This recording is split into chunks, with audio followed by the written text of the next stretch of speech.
Oh Lord. Oh Lord, have mercy on my soul. Hello everybody. Welcome back to Friday Phil. I am back from my vacation. Hope everyone is well. I'm happy the week is over. I'm just really happy to be here with all of you. That's right. I see the chat moving along. Nice to see some familiar faces again. Oh. Yeah, I'm not drinking soda anymore. I'm drinking brisk. Yes, Jeff, let's break stuff. Yes, Jeffrey, let's break some stuff. Okay, so anything happen while I was gone? Because I was in Los Angeles last weekend from Thursday. I drove back home Sunday. So that was cool. Got to hang out with some friends, got to see a movie twice. Got to kind of scope the area around because I hadn't been in Los Angeles in a few years.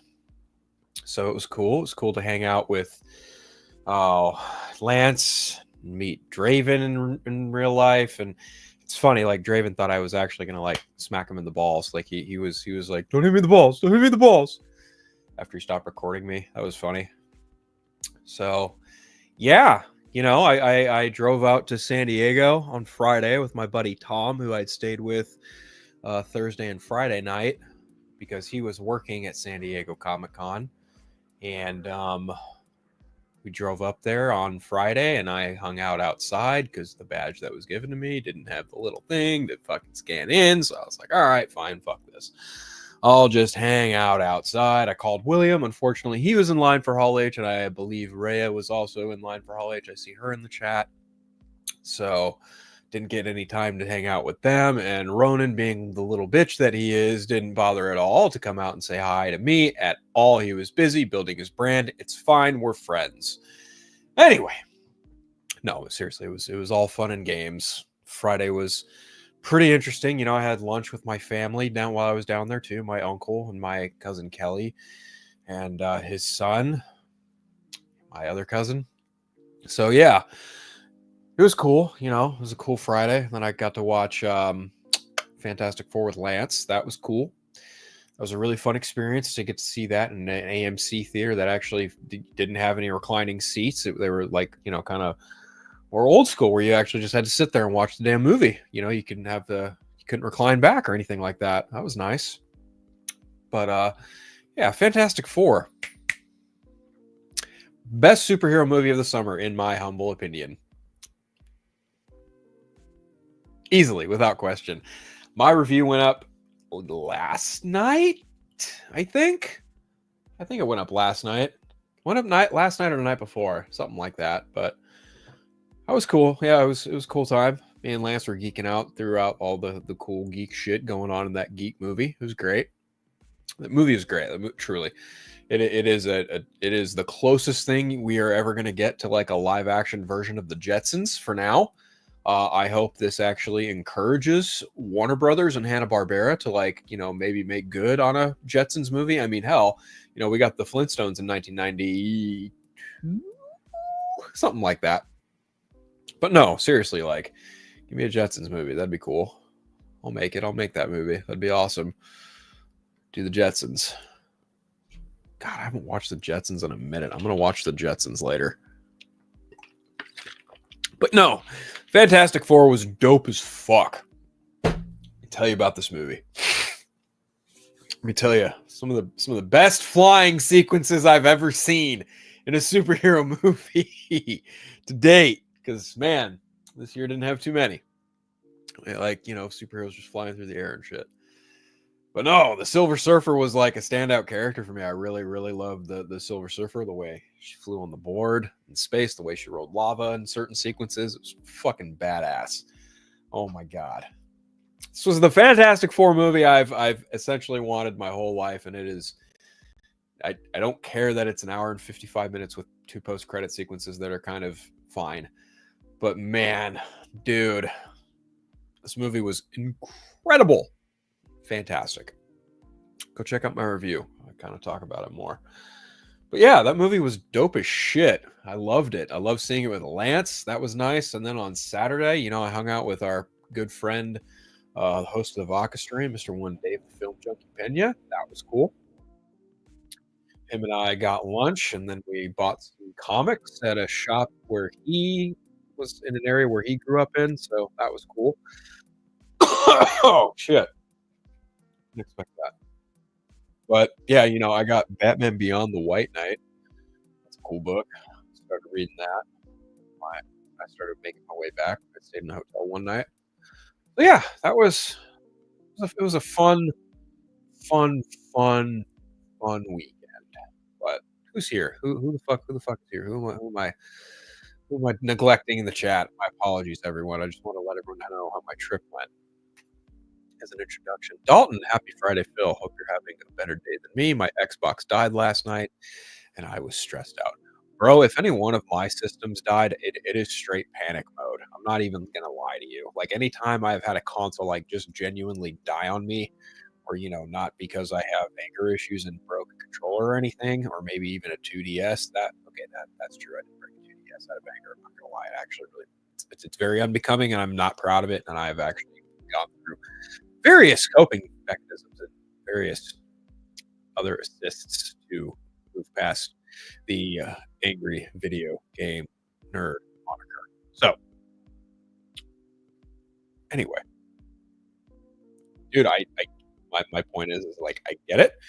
I would be in straight up stress mode too if the console I was playing on just took an absolute crapola. Yeah, no, not fun, dude. But yeah, brand new day has me hyped as well. I'm waiting for peak. Okay.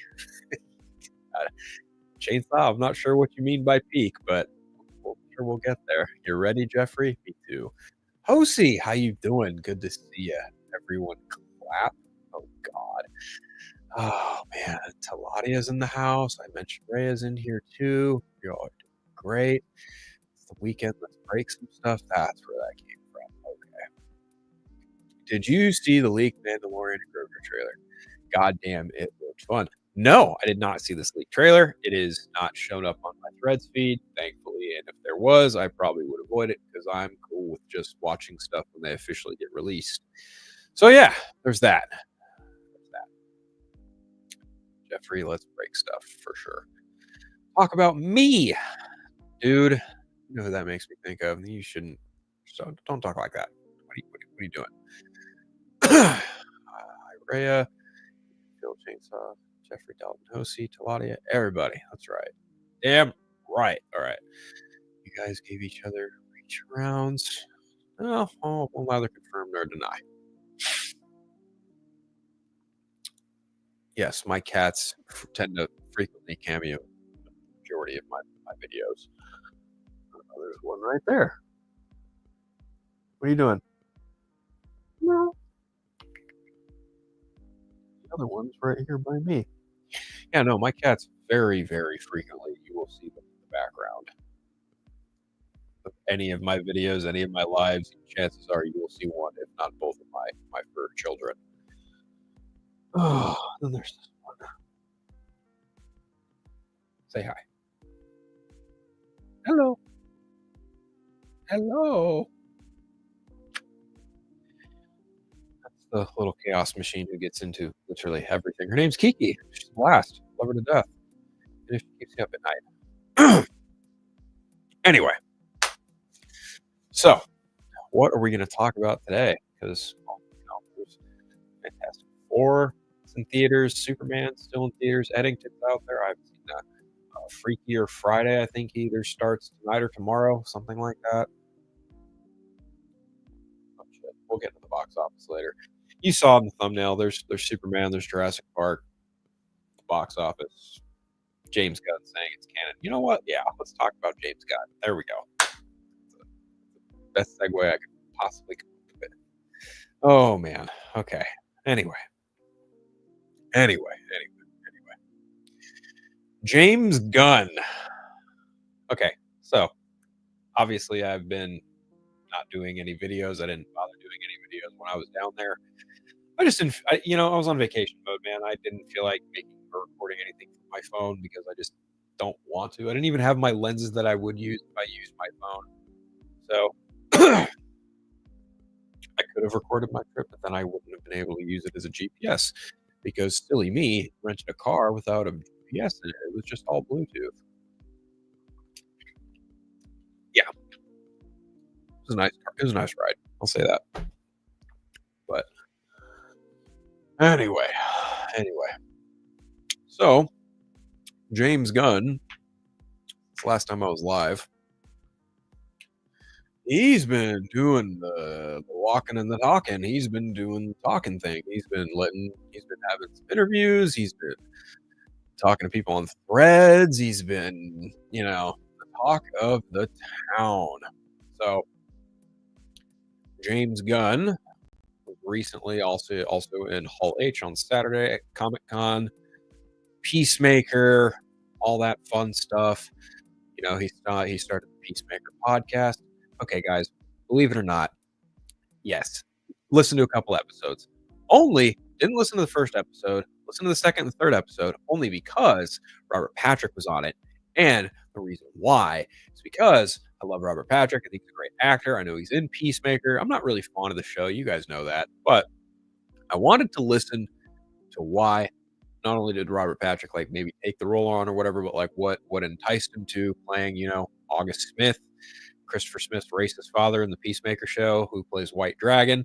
So it was just like, where do you go to do that despicable thing? And it's like, well, to be fair, this was the man who played the T-1000 in Terminator 2. So if he could do anything, it's look humble, but then also be absolutely diabolical. I will give him that. His role as White Dragon, just being a shitty dad.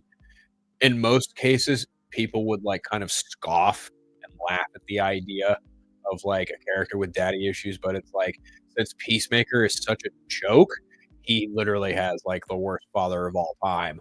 And it's like, oh no, his daddy issues are actually kind of justified in a certain respect.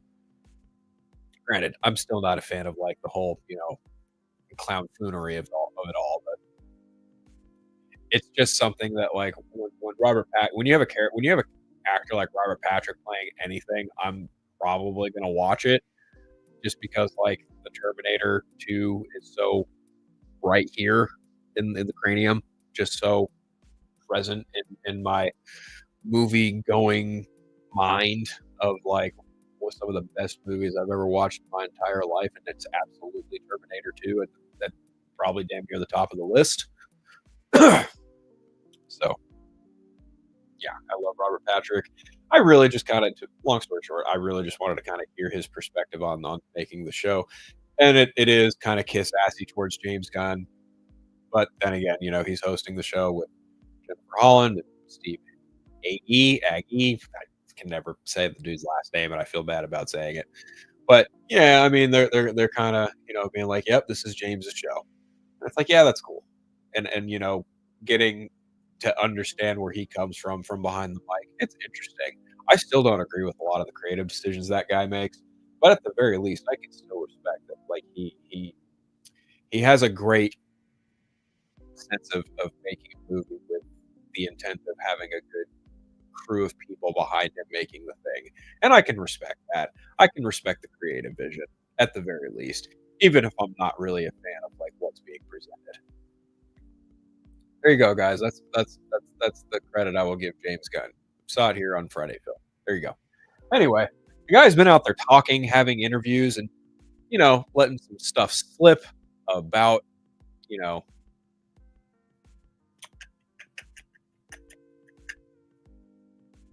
oh, there was supposed to be a fucking article I had up here, but no, I guess I just have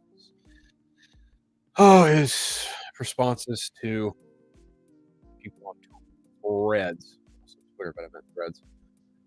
Oh man, I thought I pulled up an article for his, but I guess I only just pulled up the Superman article. But we'll talk about that with the box office. No, James Gunn has been answering questions lately, and he, also put out this really great statement. Where was it? Where is it? He put out a really solid thread yesterday. Yeah. So pull this up because I actually kind of respect this. Actually, I don't kind of. I do respect. I just mean respect for him for putting out a statement like this.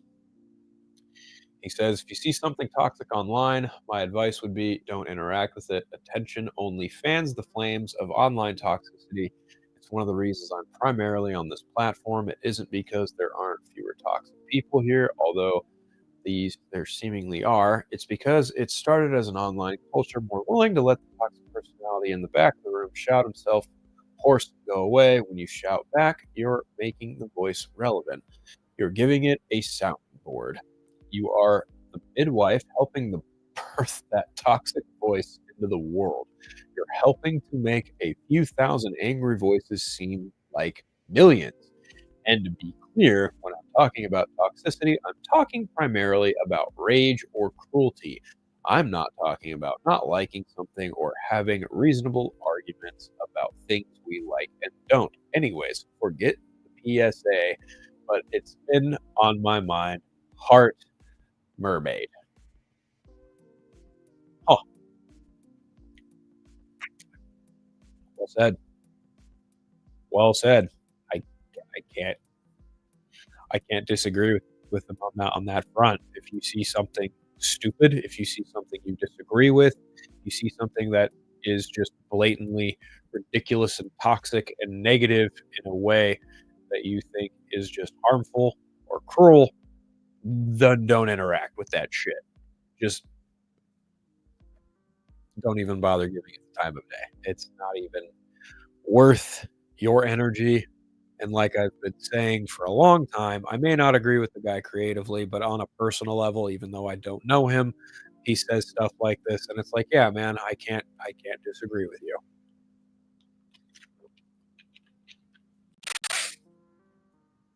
So good on him for putting that out there. But he's also been responding to a bunch of other stuff, like pretty frequently too.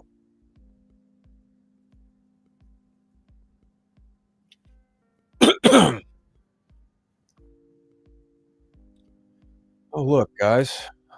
Let's see. It's our pal RJ, Resident Justice. Are we close to official confirmation as to what movie you are writing currently is or is still a ways off? It's a ways off. So I'm assuming he means like the next movie involving Superman that he's writing. That is apparently not like a Superman sequel. And then he said this, and I'm not sure how you define direct sequel. I pretty much think of Peacemaker season 2 as direct sequel. And I'm like, oh, buddy. I mean, I think he might be speaking in terms of like, if you want like a sense of universal continuity and like things of the way how this universe is folding out, then yes, in that sense, Peacemaker season 2 would then be the follow up to what progressed from Superman.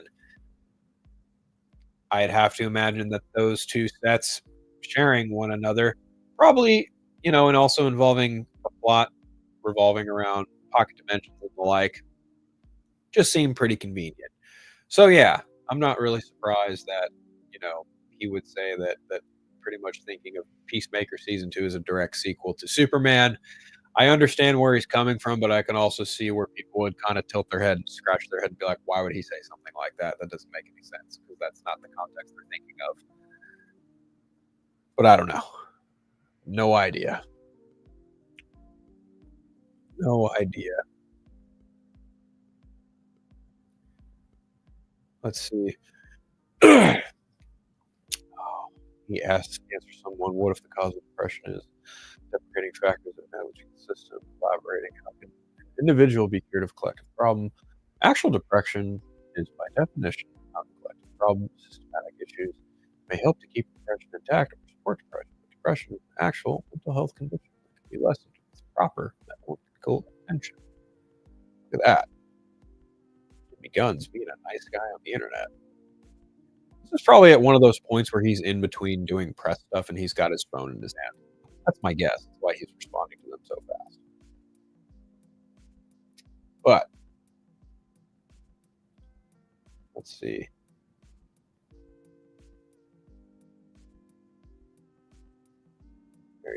downloading Peacemaker Season 2.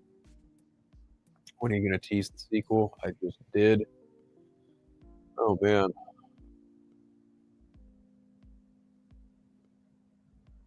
Yeah, Peacemaker Press and sequel writing. So what is James Gunn's Superman sequel? That is the question, right? That is the question.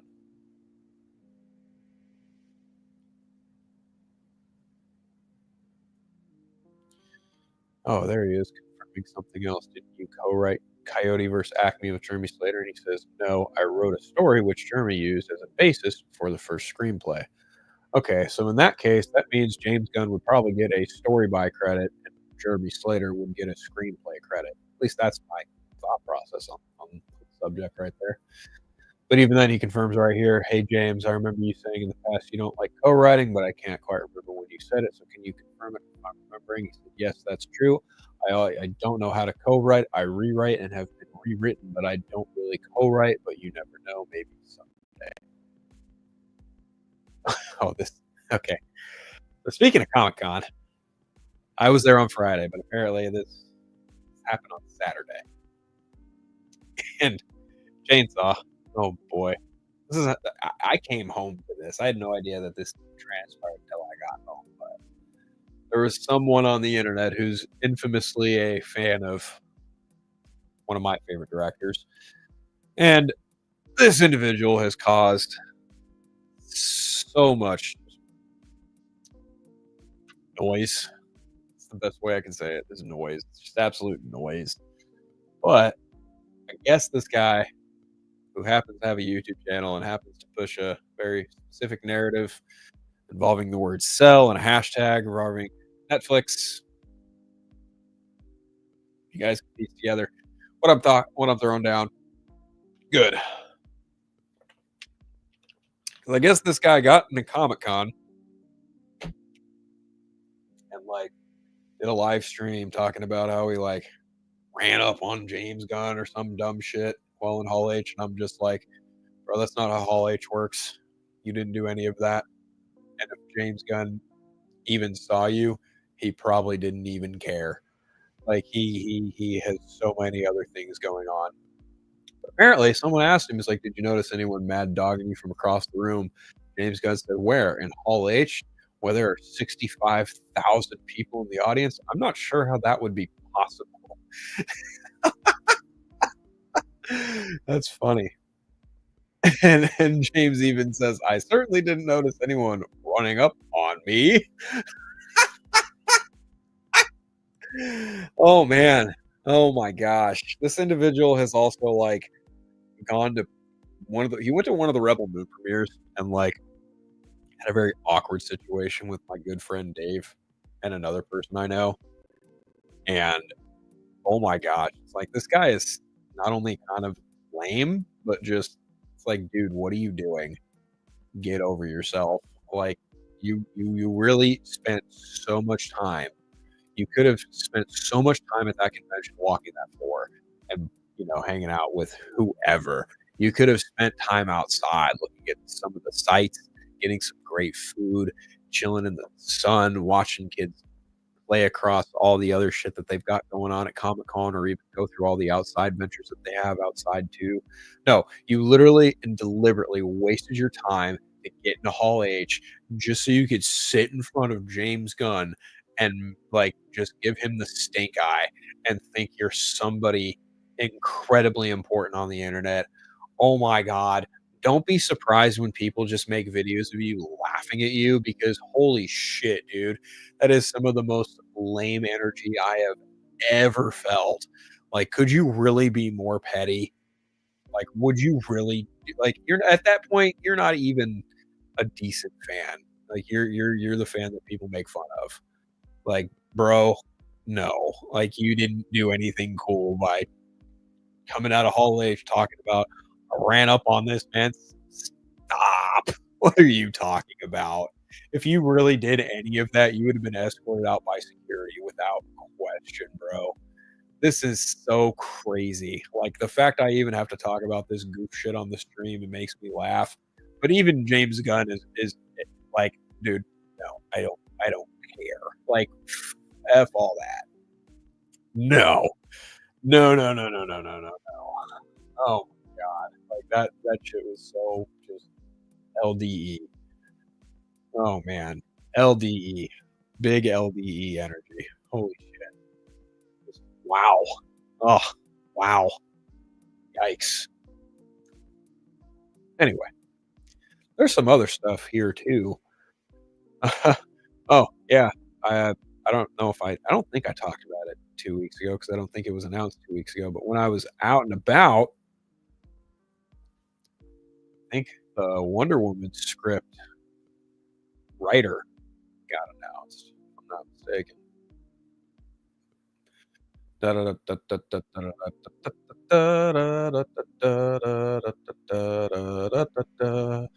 Yeah, Anna Noguera, I believe. Yeah, that is who is penning the Wonder Woman movie in James Gunn's universe, which is cool. So that means they're probably pretty confident with what they have with Supergirl, subtitled Woman of Tomorrow, based off the Woman of Tomorrow film. There's that.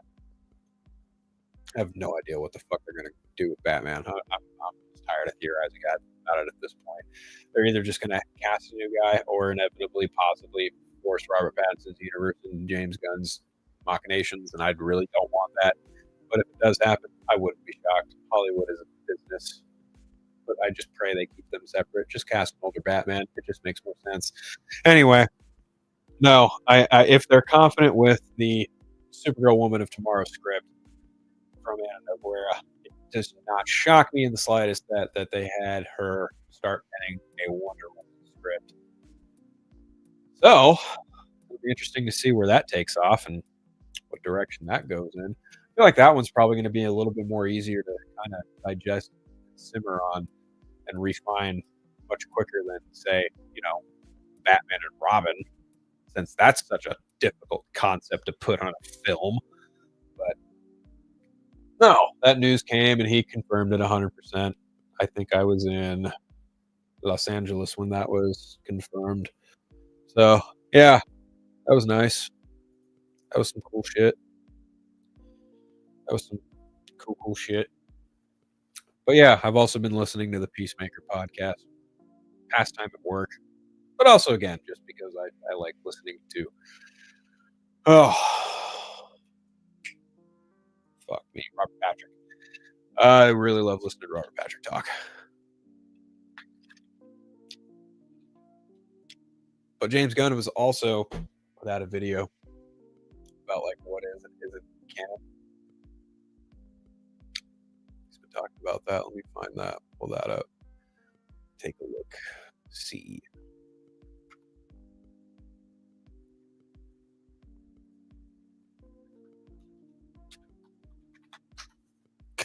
I like how that's the thing. Like James Gunn canon. No, that's the God chat bullshit. Okay, I saw this somewhere, and now I'm mad. I did not have pregame for this. I'm a little disappointed. Ah, son of a bitch. Well, essentially, what he was getting at was everything from Creature Commandos and Superman forward is canon to what is going on in his DC universe. Peacemaker season 2 won't necessarily bridge. I mean, maybe I might be. I'm paraphrasing, but he essentially like didn't. I'm not going to say confirm, but like he talked about kind of bridging things between the DCEU and the DCU and how the two universes coexist or something to that effect. I don't really know. I really don't want to watch Peacemaker season 2 because I know what I'm getting, and especially after not liking Superman, I just have a really suspiciously sneaking feeling that if season 2 is anything like season 1, I'm probably just going to be more or less just like, okay, that was the thing I watched. Because again, humor is entirely subjective, and more often than not, Mr. Gunn's humor and mine just don't don't gel. And I'm also very bothered by the depiction of Vigilante because I love that character a lot. No disrespect to Freddie Stroma, the actor playing Adrian Chase. I just like my Adrian a little bit more busted in the head, mentally speaking, because Adrian Chase in the comics is a fucked up character. He's got some shit to work through, and I kind of wonder if they're gonna go down that route. I'd be all for if they kind of took a darker turn with some of his backstory, but we'll see what happens. We'll see what happens. But essentially, you know, he also said like if things are mentioned from the DCU, that they become canon in the DCU, and yeah, that would obviously apply to like Rick Flag Jr. taking the stab for Peacemaker. That happened parallel in these universes, I suppose. But going forward, as far as like the continuity of it all, that is something that remains. It wouldn't shock me at all in the slightest, too, if like they made mention of the fact that Batman throws characters into Belle Reve from time to time, because that wouldn't necessarily solidify Ben Affleck's Batman as Batman in the DCU, but just the idea that Batman throws characters into Belle Reve, like even though that movie happened almost a decade ago and we saw little bits of that, that doesn't mean like the idea itself isn't canonical. I kind of, if that's the case, that would like if somewhere down the line they had this DCU Batman just say, yeah, I throw characters into Belle Reve, or like they allude to the fact that he's thrown other villains into Belle Reve, that would then kind of be a nod to Suicide Squad, David Ayer's Suicide Squad, or Studio Squad as it's much better known. Cameron in the chat, what's up, man? I feel like James Gunn has to cast Batman and Clayface to make people stop talking about murdering Matt Reeves, Batman, and DCU. Oh boy, yeah, his verbiage of saying like that's not the plan right now. A lot of people are blowing that way out of context, and I'm just like, guys, can we just like let Matt Reeves make part 2 first? That'd be great. Like the man's had to like wait so long just to get his script in order. Can we just like let the man cook? That would be fabulous. But do I want David Cornsweet's Superman standing next to Robert Pattinson's Batman? Absolutely not. That is not canon, and I hope that stays not canon. Oof. No thank you. No thanks.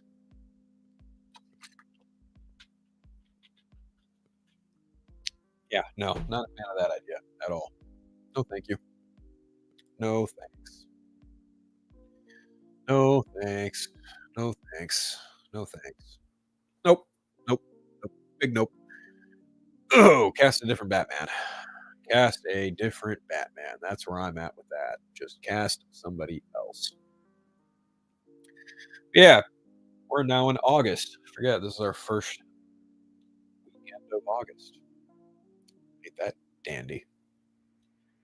Speaking of August, what comes out today? I'm pretty sure Freakier Friday comes out today.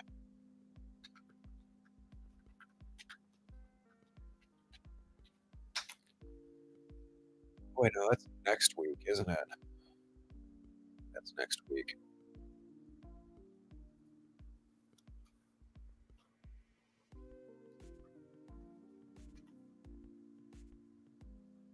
Naked Gun. That's what's coming out. That's what's out. That's what's out today. That's what's out today. Yeah. Okay. Which apparently is getting really good word of mouth, good reviews. So there's that.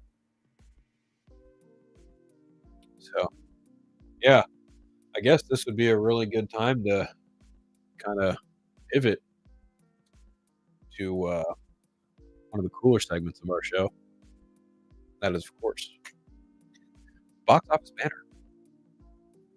Okay, so we're going to be covering like 2 weeks worth of box office here, so bear with me before we get to the other side of the fence, Marvel Studios, because there is something there I want to talk about with Kevin Feige. But before we get into that, we'll lead into it because Well, Marvel Studios had a movie come out over this past weekend, and that movie was The Fantastic Four: The First Steps. So, speaking of box office, speaking of box office, speaking of box office. Okay, so this came out yesterday. Box office milestone: Superman becomes the first DC pick in years to soar past $300 million domestically. The film has also passed up Zack Snyder's solo Superman pick, Man of Steel, and will soon overtake Batman v Superman: Dawn of Justice. That's nice, I suppose. And everyone at DC is jumping for joy if they were worried about the bottom dollar line. Anyway, Superman has leapt past the $300 million domestic box office, and a major milestone for James Gunn and Peter Safran's DC Studios. The pick crossed the 300 million mark early Thursday thanks to East Coast matinees after finishing Wednesday with a domestic tally of $299.7 million. It's the first DC pick released to achieve the milestone since the Batman in 2022. The pick topped out at 369.2 million by the end of its run, not adjusted for inflation. So 369 in 2022 dollars. It's not too bad. Oh, and a second milestone: Superman has already passed up the entire lifetime of Zack Snyder's Man of Steel, which topped out at 291 million domestically in 2013, not adjusted. The film was the last solo Superman movie in 2016. Snyder's sequel, Batman v Superman: Dawn of Justice, grossed 330 million domestically. The latest Superman pick will soon overtake Dawn of Justice as well. Globally, Superman has already cleared $500 million. Other accomplishments: Superman, which is heading into its fourth weekend, is only the fourth title of 2025 so far to cross the 300 million in North America, behind Warner's Minecraft movie and Disney's live-action Lilo and Stitch. Those two films have since climbed north of 420 million in Universal's Jurassic World Rebirth, which has earned nearly 310 domestically to date.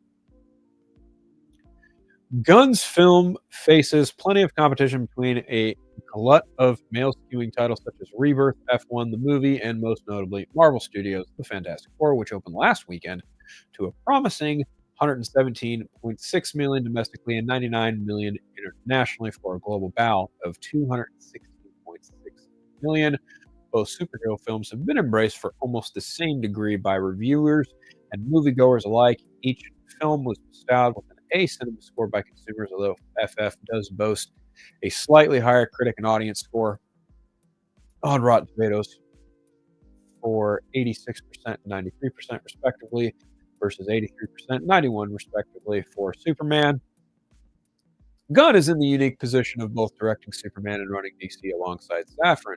The big budget tentpole is their inaugural release as they go to reinvigorate the DC brand at the behest of Warner Brothers Discovery CEO David Zaslav, after which recent misses include The Flash, Aquaman and the Lost Kingdom, Blue Beetle, and Shazam: Fury of the Gods. How about that?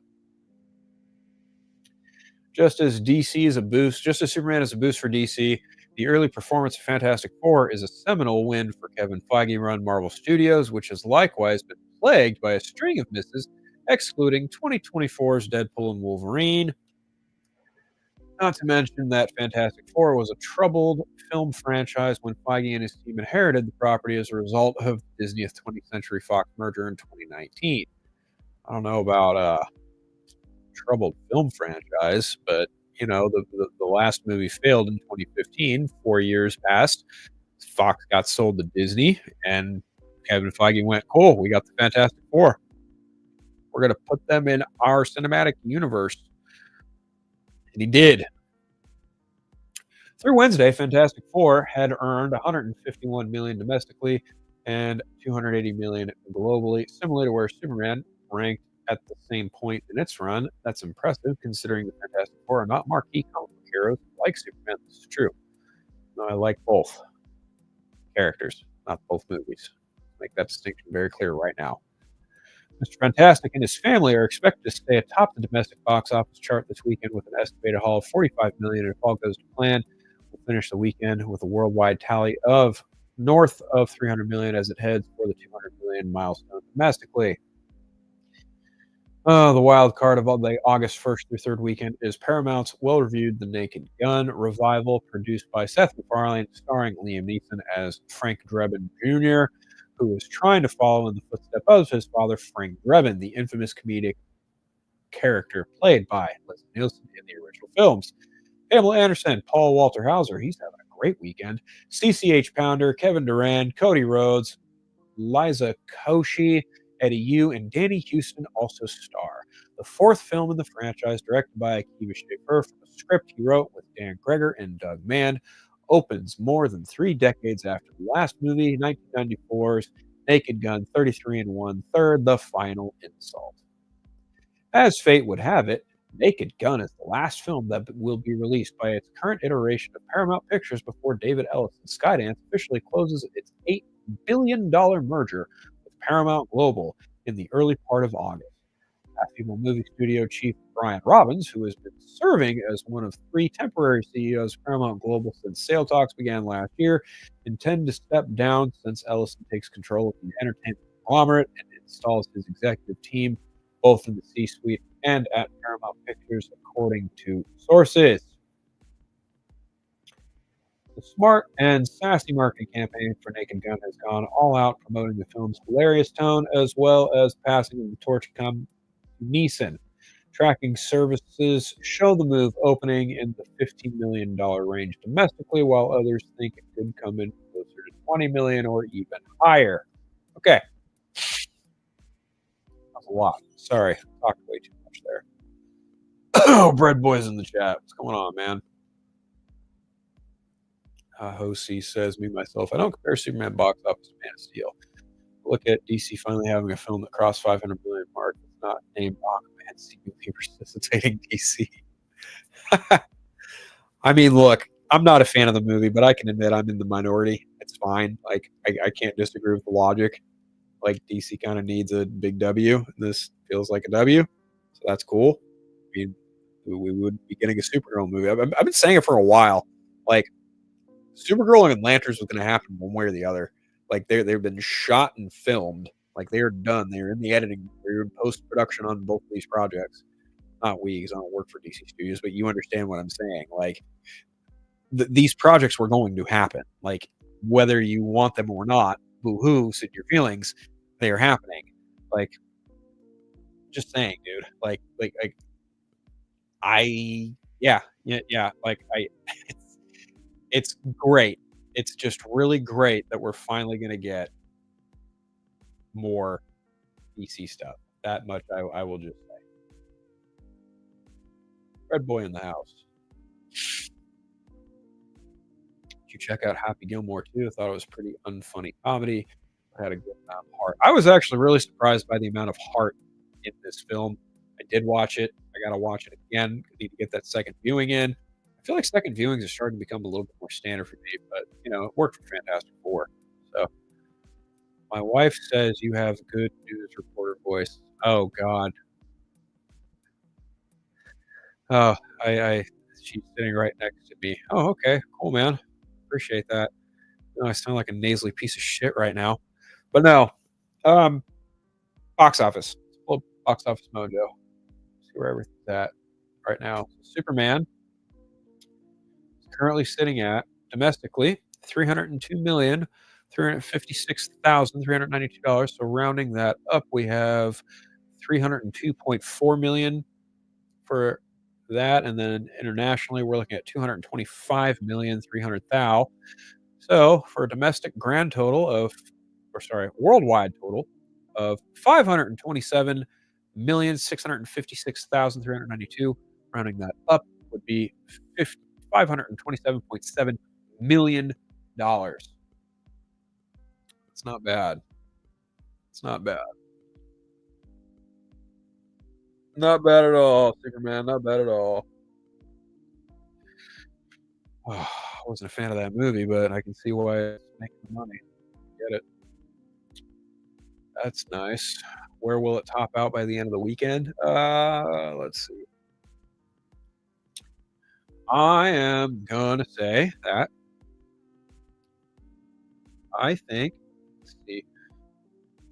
What did they say it was tracking at? There we go. No, no, no, no. That's not it. Nope, nope, nope. Wrong tab. Wrong tab. There we go. So let's see. It could pass Batman v Superman domestically. Realistically, it could. If it got at least $15 million domestically and internationally this upcoming weekend, it could in theory pass up Batman versus Superman. Wouldn't be shocked if it did. I'm not bothered by it. I just I the movie can make as much money as it wants, dude. I'm like, whether I was a fan of it or not, like, the fact that it's getting repeat success, good. DC needs a W, they got their W. But hey, I think generously it could land in, like, the domestically, I think it'll reach, like, maybe 340, $340 million, something like that.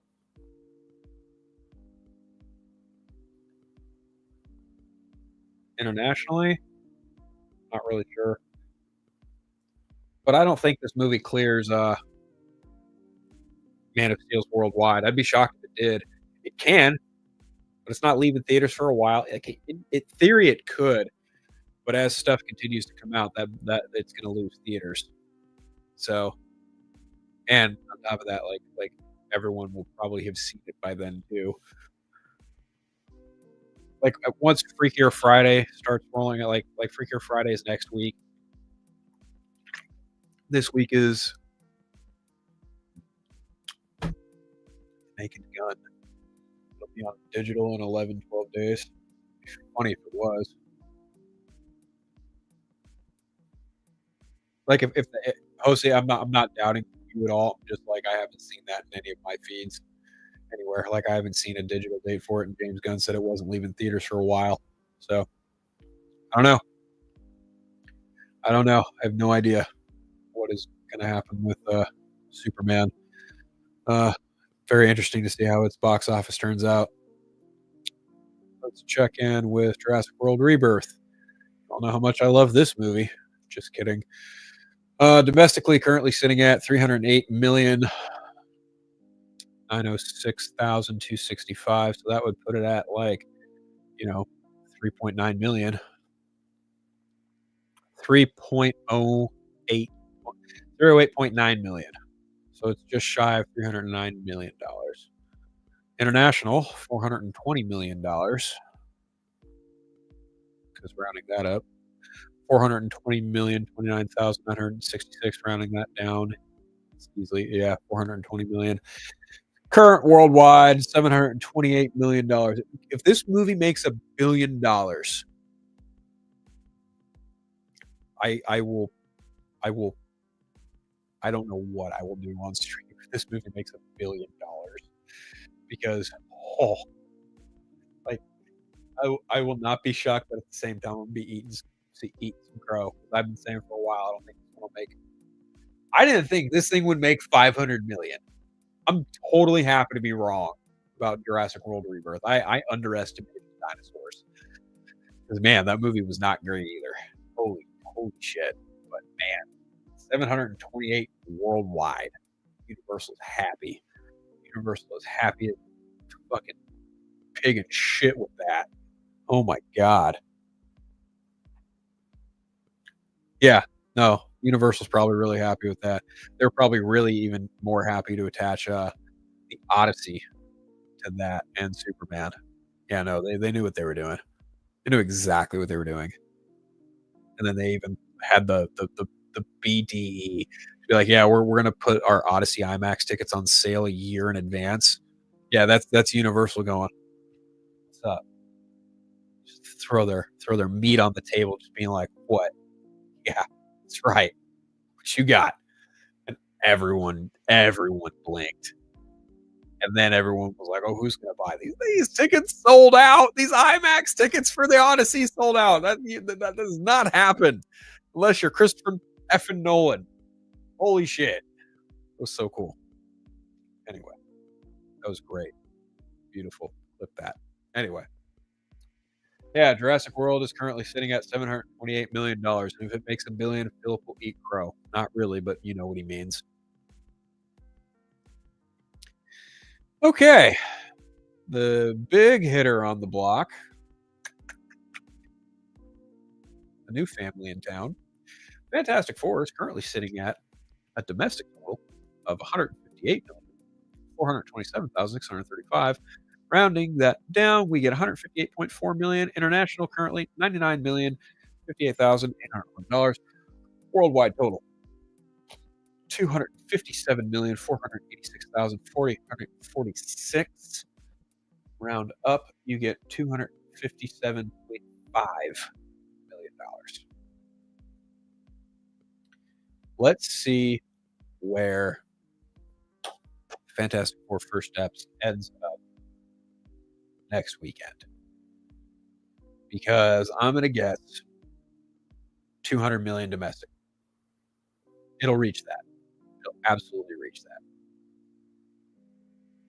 Yeah. If it gets 45 million, it should be able to reach that at the very least.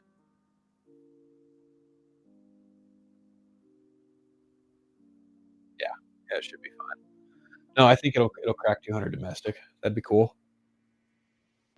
Worldwide, it's tough to say. It's really tough to say. So as of right now, the Wednesday drop, it had an uptick on Tuesday, 36% probably because of matinees, like 36.2%. Wednesday was down 39%. Then Thursday, last night, was down 13.2%, bringing it 7 million. But yeah, it'll be very interesting to see where that one lands. Second weekend worldwide. It'd be cool if it did crack 300 million worldwide. That's my guess. I'm gonna guess it'll probably definitely crack $200 million domestically. Fantastic Four will absolutely reach 200 million domestically. If it makes less than that, it might be a little in my feelings.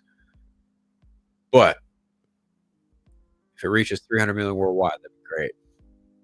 Now, as for the new film that might take the number one spot, if it gets really good word of mouth, would be The Naked Gun. That was projecting, at least to Hollywood Reporter, somewhere between $15 to $20 million.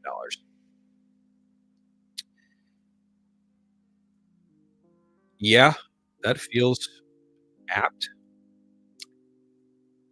But I'm going to go a little higher. Crazy, I know. I'm going to say it's going to land somewhere in the $25 to $30 million range. I think this movie has The Naked Gun, specifically the new Naked Gun movie. I think if this movie is as good as people are saying it is, and it riffs the first film in all the best ways, and it's just as funny, if not as funnier, given the cast they have involved, yeah, I could see it doing a little bit more than that, but no more than that. If it gets any more than that, I'd be wrong. God honest truth, box office, total crapshoot. Complete and total crapshoot. But I wonder if they have any Thursday numbers up for The Naked Gun. Let's see.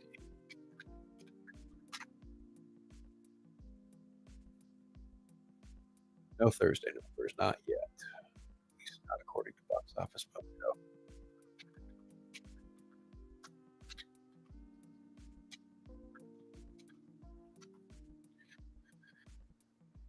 Okay, so it looks like according to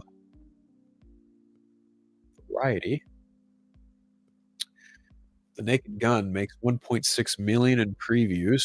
Bad Guys 2 has 2.25. All Bad Guys 2 is the more family-friendly film. Paramount's The Naked Gun reboot, one of the year's funniest movies, has made 1.6 million at the box office so far.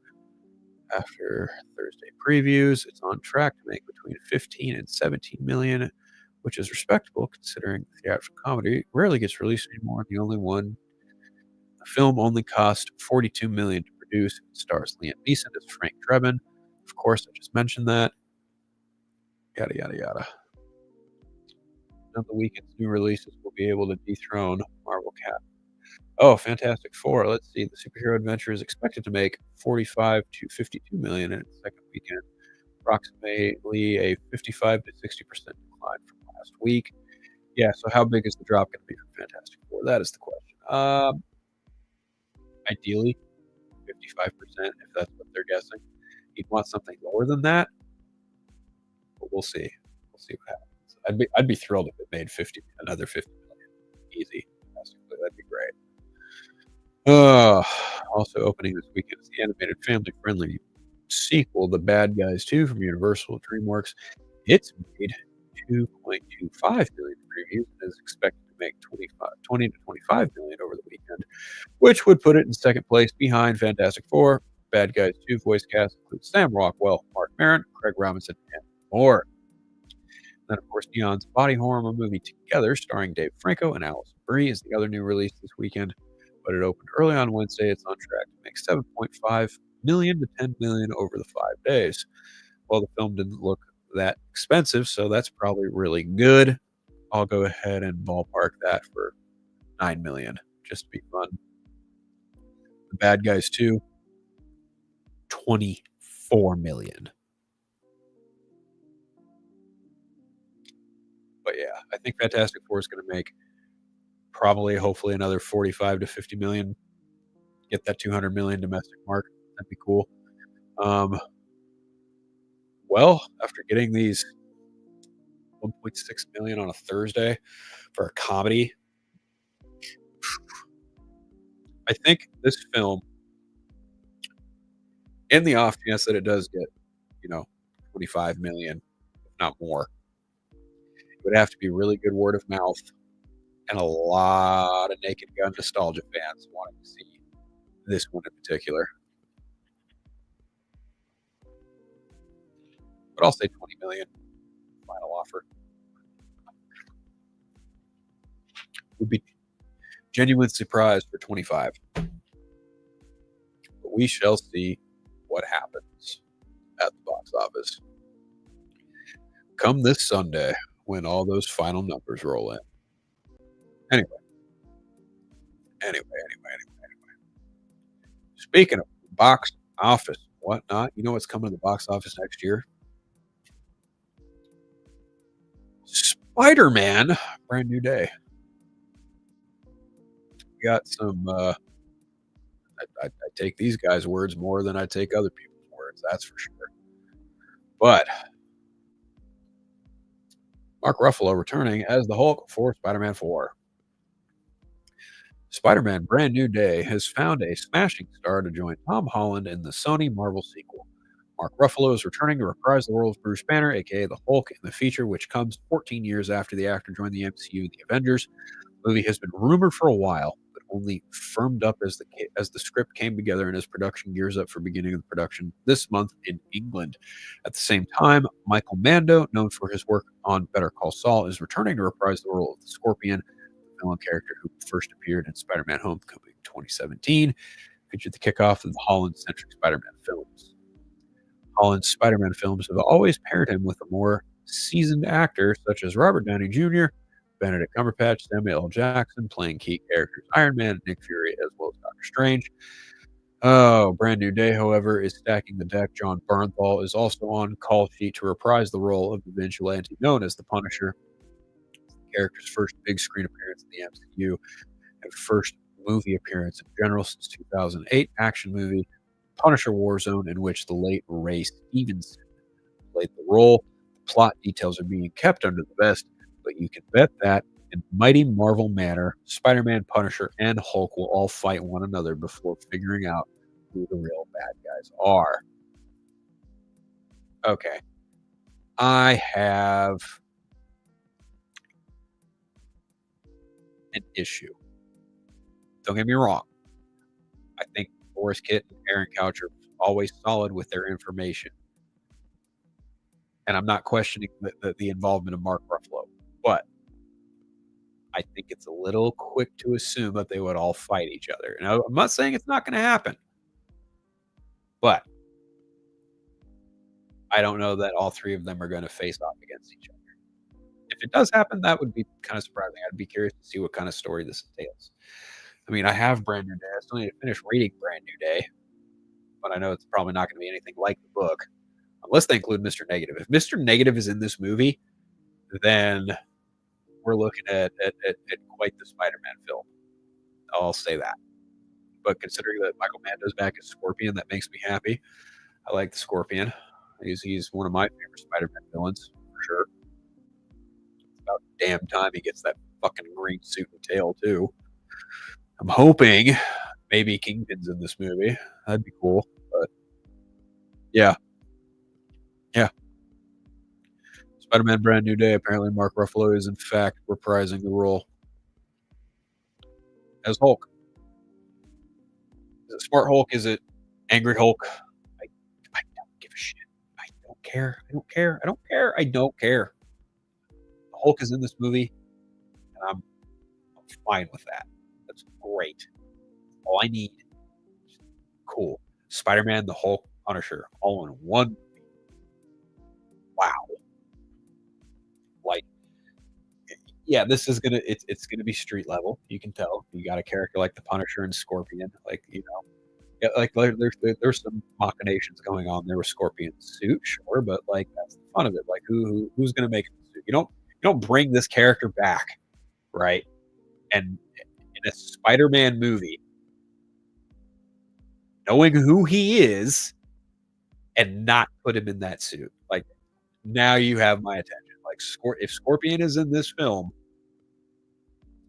man, all right, we're due for some live action fisticuffs between Spider-Man and Scorpion. It's gonna be dope as shit.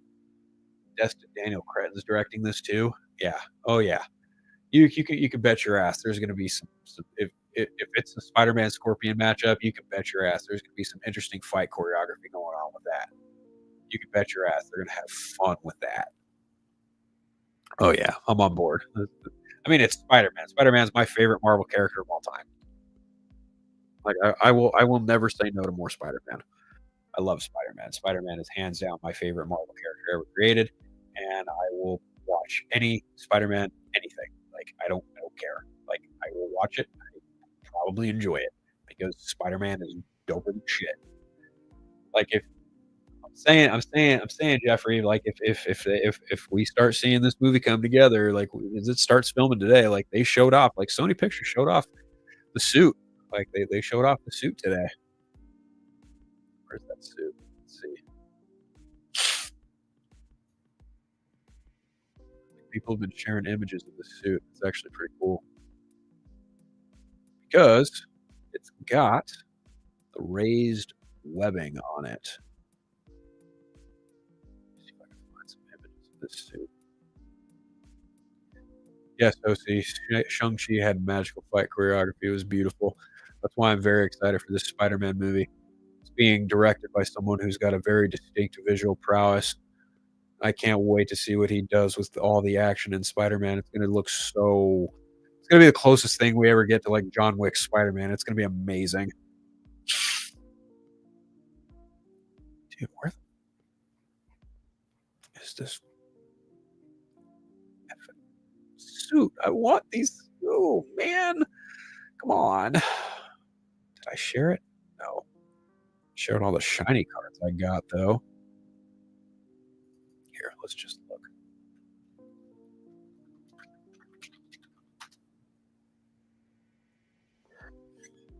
So Sony put out a nifty little teaser, and it is.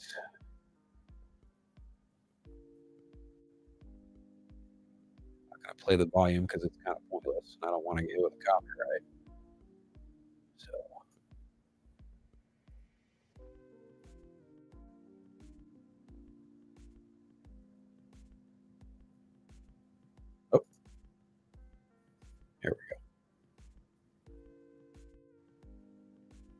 So he's got the raised webbing this time around. Like he took a note from Peter 2 and Peter 3.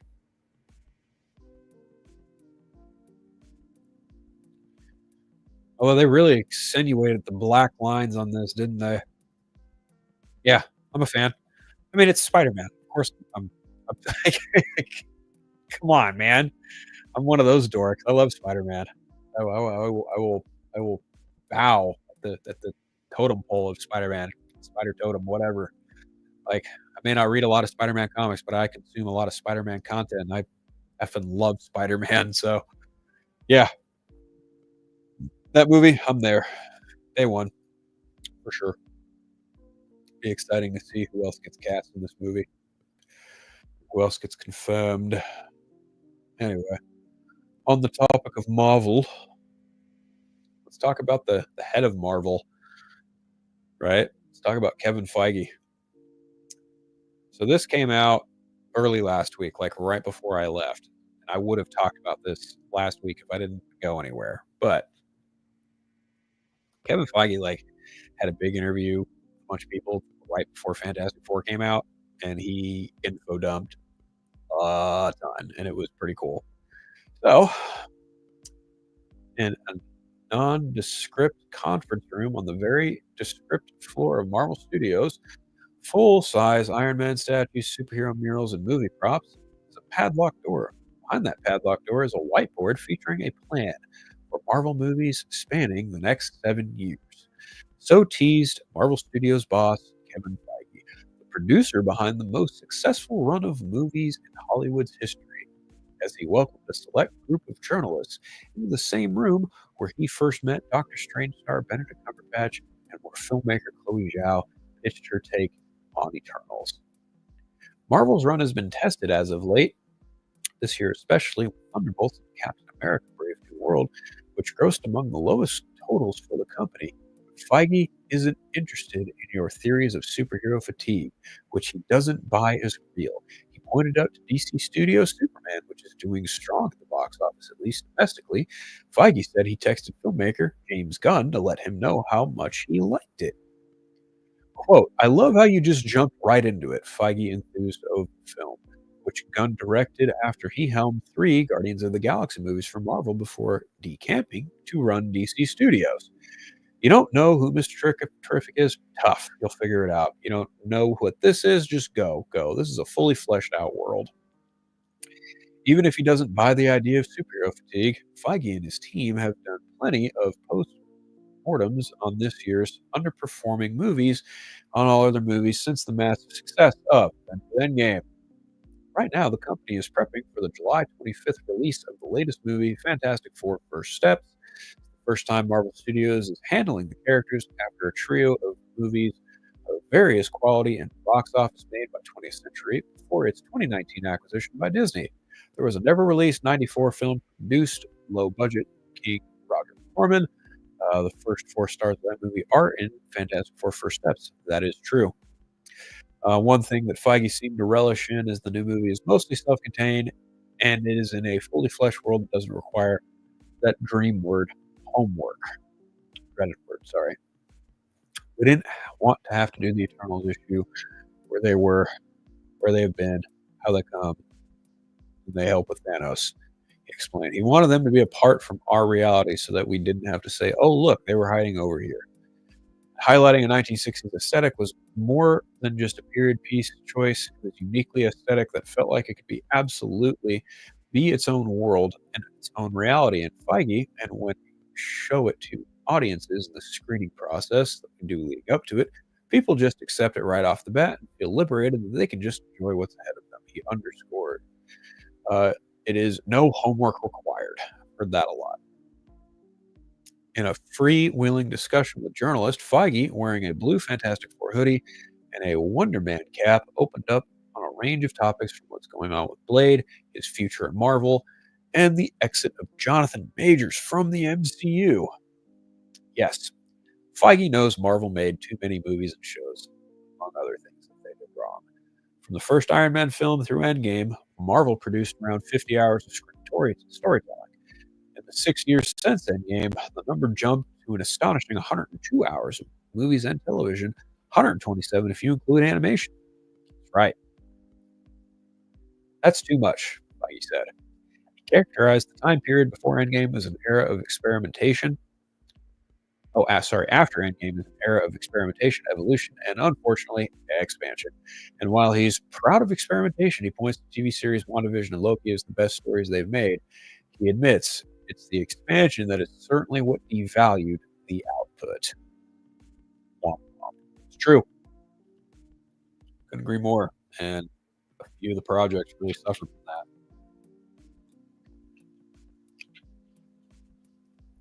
You can tell by the quality of the said project. They all vary from good to not good. Oh, being high on success and also pushed Marvel to readily agree to deliver more programming at a time when Disney and the rest of Hollywood were engaged in the streaming wars. It was a big company push, and it doesn't take too much to push us and go. People have been asking for Miss Marvel for years. Now we can do it. Do it. Oscar Isaac wants to be Moon Knight. Do it. Recalled Feige. So there was a mandate that we were put in the middle of, but we also thought it'd be fun to bring these to life. Marvel has already pulled back the amount of movies and shows it will make. Some years even only have one movie. Certainly, there will be years with only one TV show. Marvel has stated grinding down on budgets with movies costing up to a third cheaper than films from 2022 or 2023. Here's why Thunderbolts Asterix failed, even though it is a very, very good movie. The massive expansion into television and focus on Disney Plus led to the feeling of watching Marvel becoming a type of homework. It's the expansion that I think led people to say, do I have to see all of these? It used to be fun, but now I have to do everything if I want to know all of these. I think the Marvels hit it hardest when people were like, okay, I recognize her from a $1 billion movie, but who are those other two? I guess they were in some TV show. I'll skip it. This had an effect on Thunderbolts, which featured characters who were seen on various platforms, including some only appearing on shows before hitting the big screen. Some of them were still feeling the residual effects of the notion of, I guess I have to have seen these others to understand who this is. Feige explained, I think if you actually saw the movie, that wouldn't be the case, and we'd make the movie so it's not the case. But I think we still have to make sure the audience understands that. Feige is staying put at Marvel for now. Of course he is. Where else is he going to go? Lucasfilm? Maybe. I doubt it. Oh no. No Hollywood executive stays in their chair forever, sorry. Whether it's because of changes at the top or a bad run of movies, change is inevitable, and succession is a hot topic at Disney and in Hollywood in general. Feige was a bit circumspect on how long he would stay at the company, quietly admitting he has about 2 years or a little less on his contract. But regardless, he has stated his desire to keep making big movies for the widest possible audience, sorry. Do I want to be making big movies for big audiences 10 or 15 years from now? Yes, absolutely. That's all I want to do. Marvel's a great way to do that for me right now. But I hope to make big movies for lots of people forevermore. Feige addresses Jonathan Majors for the first time without talking about Jonathan Majors. So here's the thing that got people up in arms. Kind of. Marvel faced several curveballs in the last few years as it worked on its post-Endgame phases. Yes, there were real-world issues of the pandemic and Hollywood strikes. There was a tragic loss of the Black Panther star Chadwick Boseman, rest in peace. There was the assault conviction of Jonathan Majors, the actor who was playing the villain Kang, and seemed to be teed up as the next big arch nemesis for years to come. Feige never mentioned Majors by name, instead calling him Kang actor at one point. The actor zeroing on Kang as a character, and Feige said Marvel was already preparing to pivot away from Kang before the Majors issue. We had already started even before what had happened to the actor had happened. We had started to realize that Kang wasn't big enough. It wasn't Thanos. There's only one character that could be that because he was in the comics for decades and decades, said Feige. Because of the Fox acquisition, we finally had it, and it was Doctor Doom. So we had to start talking about Doctor Doom even before officially pivoted from Kang. In fact, I started talking with Robert about this audacious idea before Ant-Man 3 even came out. It was a long plan that we had. to take one of our greatest characters and utilize one of our greatest actors. And why was Avengers 5 formerly known as the Kang Dynasty, Kevin? The answer to that,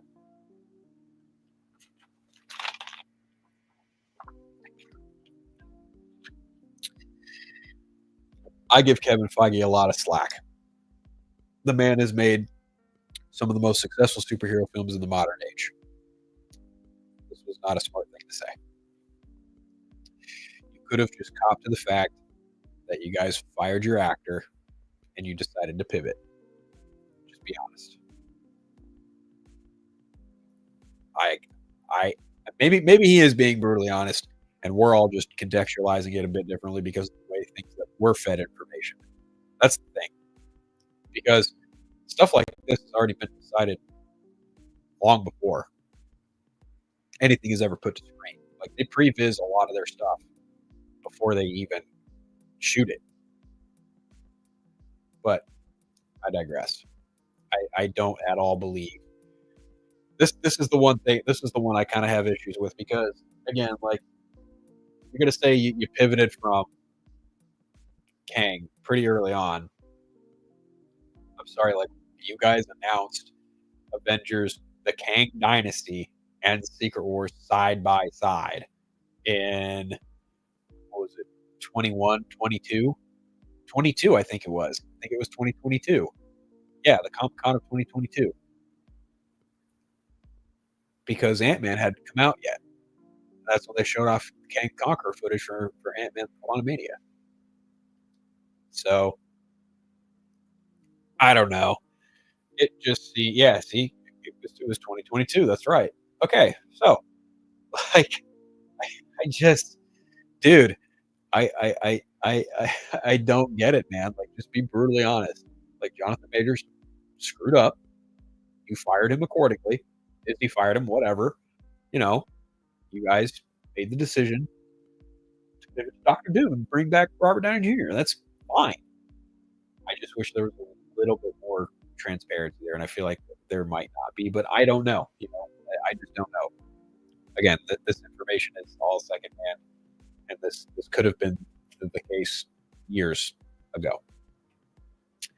Anyway, don't expect a live action Miles Morales anytime soon. Thanks a lot, Sony. Many fans have been for years clamoring for a live action MCU appearance of Miles Morales, the Spider Man who headlines the acclaimed Spider Verse. When asked where Marvel was in development, the live action version of the character Feige responded, "That is nowhere." Added that Morales' fate was in Sony's hands. Sony has their brilliant, genius, incredible Spider Verse animated franchise going on. Until that finishes, we've been told to stay away. Damn. That's a shame. Because I really want Miles Morales in the MCU. Oh, Blade being sharpened again. What's the holdup with Blade? Well, the obstacle was Ryan Coogler called and said, we'd love some costumes for sinners. And he said, take them, man. He's our good friend. Take our costumes. We'll hold off on the movie. Feige was, of course, joking, connecting Sinners to a version of Blade that was recently being developed on that set in a Prohibition era, just like Coogler's original hit earlier this year. Feige confirmed there have been 4 takes on Blade that have been developed over recent times. 2 there were period, 2 that were not. Marvel has now landed on modern day, and yes, Mahershala Ali is still attached. He didn't reveal a timeline for Blade, but did say that he and Coogler have a timeline for Black Panther 3. Huh. Well, it sounds like we're getting Black Panther 3 before we get Blade.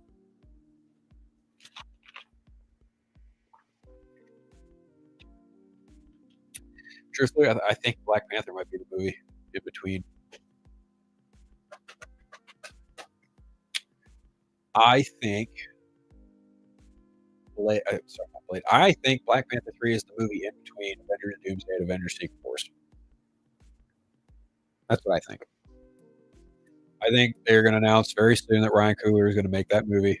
That's going to be his next movie, and they're going to get started on that fairly soon. But I don't know. I have no idea. Tonally, malleability is key to Marvel's success. Yes, there will be more R-rated stories coming. Deadpool and Wolverine, as well as the Daredevil TV show, have shown the Marvel is becoming more and more comfortable with pushing stories that are adult-oriented. But its characters can also appear in age-appropriate settings when needed. It's a way to keep audiences interested and invested. That and how Kevin Feige pointed out, you can have the Green Goblin build snowmen in Disney Plus' Spider-Man and His Amazing Friends, but then kill Aunt May in Spider-Man No Way Home. Punisher is another example. The violent vigilante played by John Bernthal is the subject of a special that just began shooting last week and will air on Disney Plus next year. It is intended to be TVMA. But when Punisher is in the Spider-Man movie, it'll be a different tonality. And Feige confirmed characters in the next Spidey film. So there you have it. We know John Bernthal's in that movie. And apparently Mark Ruffalo. So, yeah, looks like it's going to be a fun time for Spider-Man Brand New Day. Oh, Feige still likes the flexibility of going into production without a set script. The Marvel method of movie making has included ever-evolving scripts and heavy lifting in post-production. Striking a contrarian position, Gunn, after working at Marvel, has publicly stated that his DC Studios won't begin a project without a locked script and a definite ending. Feige says Marvel has never started a movie without a full script, but also adds that he's never been satisfied with the script the company has had. I've never been satisfied with the movie we've released. He even added on top of that. What he and the company like to do is plussing at every turn. There's plussing happening every day on Avengers Doomsday set where right now, and it's amazing to watch because those filmmakers, those actors, both the ones who've been playing the characters for the first or second time or the ones playing them for the 10th or 12th time, are the best in the world at it and know these characters so well, said Feige. So if they have an idea, you want to listen to it and you know you want to adjust to it, you just want to improve it. I wouldn't want to change that. Okay, so that definitely shines quite the light on the Marvel method of filmmaking at Marvel Studios, which, I understand. It seems to me like a lot of the headlines regarding Marvel and their, post-production heavy lifting, it could seem, outrageous, but it can also seem kind of like this is just the way we've done things. I'm not saying it's right. I'm not saying it's the best way. I'm saying it works for them, and they've made great stuff because of it.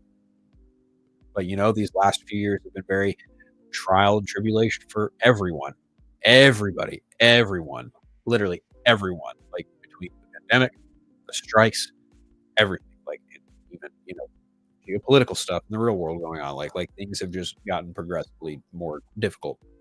So it sounds like Kevin Feige is not going anywhere. It sounds like he and the people involved with Avengers Doomsday want it to feel like an authentic film, that is rooted from comic books. It doesn't necessarily need to be a comic book come to life, or in other words, a cartoon.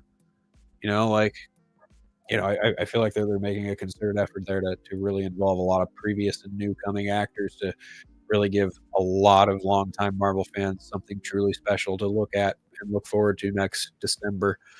So, yeah, I don't know. I'm totes cool with waiting. But yeah, Spider-Man Brand New Day started filming today. There's that.